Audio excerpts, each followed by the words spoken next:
আমি তো জন্ম নিয়েছি বাংলাদেশে কোনো অখ্যাত পরিবারে না, কি বলেন? শাইখুল হাদিস আল্লামা আজিজুল হক রহমতুল্লাহ আলাইহির পরিবারে জন্ম নেওয়া সন্তান আমি। এই যে আমার আগে বয়ান করে গেলেন আল্লামা মাহফুজুল হক সাহেব, আমার বড় ভাই। আমরা হিফজ পড়েছি একজন উস্তাদের কাছে, অন্ধ হুজুর ছিলেন, অন্ধ।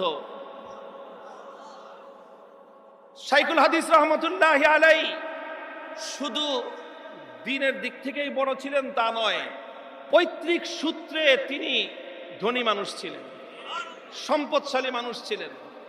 শাইখুল হাদিসের বাবা আমার দাদা হাজী এরশাদ আলী, তিনি একজন সেই ব্রিটিশ আমলের প্রতিষ্ঠিত ব্যবসায়ী ছিলেন।